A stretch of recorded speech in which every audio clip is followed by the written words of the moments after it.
One time, the cable seemed to be jerked, and then it snapped. Later, when we drilled in the same spot, no remnants of the cable were found. Away from human sight, among the frozen soils, Soviet scientists initiated a project that was meant to answer many questions, but in the end, it only created new ones. Why did Soviet scientists want to reach hell during the Cold War? Initially, the goal was to reach a depth of 16,000 meters, but due to technical problems, yes, the official version was indeed technical problems, the work had to be prematurely halted in 1991. A small note, the project was closed just after they lowered the microphone to the bottom of the well and received the next recording.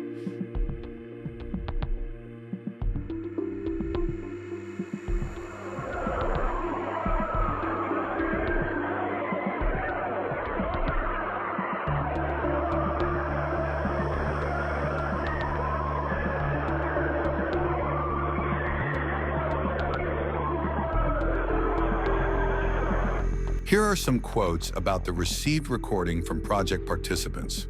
As a communist, I don't believe in heaven and the Bible, but as a scientist, I now believe in hell.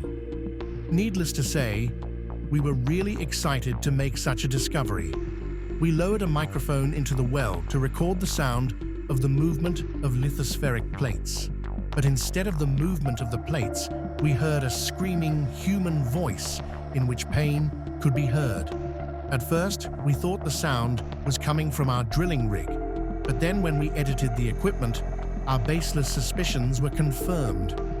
The screams and moans were not the screams of one person. They were the screams and moans of 1 million people. When I am asked about this mysterious story, I don't know what to answer. On the one hand, the stories about the demon are complete nonsense. On the other hand, as an honest scientist, I cannot say that I know what exactly happened to us. A very strange noise was indeed recorded. Then there was an explosion. A few days later, nothing of the kind was found at the same depth. Scientists describe the main goals of drilling as the Soviet Union's race with the United States. But few people note, according to a declassified project, the Soviet Union was to drill a network of ultra-deep wells for testing and researching nuclear explosions. Nevertheless, in the end, it was the Kola borehole that left more questions than it answered. This is primarily due to the anomalous depth to which man was the first and last, for now, to reach. The Kola Superdeep Borehole is, according to the Guinness Book of Records, the deepest human incursion into the Earth's crust, the deepest hole drilled by man on the planet. It was drilled for a long time, for 20 years. They started on May 24th, 1970, and by 1990, the depth of the well reached 12,262 meters. This is really very deep. So deep that scientists lowered a microphone, one that can withstand temperatures of 200 degrees Celsius, to record sounds at such a depth. The result was sounds that can be called supernatural. Some people describe it as the groans and screams of sinners in hell. Another popular story says that during the drilling, traces of ancient organisms were discovered, which according to some versions look like paleo-living creatures or even advanced civilizations that existed at depth. These rumors have their origin in speculation that life on Earth may be much older than we think, or conversely, that there are underground life forms that may exist in the depths of the planet, unknown to science. As in the previous case, scientists were unable to give a constructive answer regarding the fossils obtained, which did not resemble known life forms.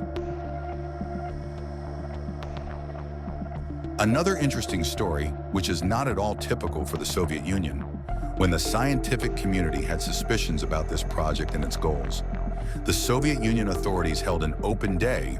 Yes, the Soviet Union invited foreigners to look at this project. Perhaps this was done intentionally. We all know how communists show what can be shown and carefully hide what cannot. But it is worth noting that this was still at relatively shallow depths, After reaching a depth of 12,262 meters, the project was abruptly closed and the team was disbanded. Surprisingly, a project that should be a source of pride is almost not mentioned at the state level. I wonder why.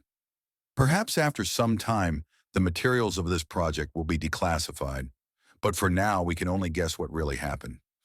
At the moment, this is what the entrance to hell looks like, on which $200 million were spent in today's terms. Was this done due to negligence or to no one pay attention to what happened? And why was this project closed? We have not been able to reach the Earth's mantle. Is it because the planet itself does not allow us to learn its secrets? Or is it a force that shows us the limits of what is available?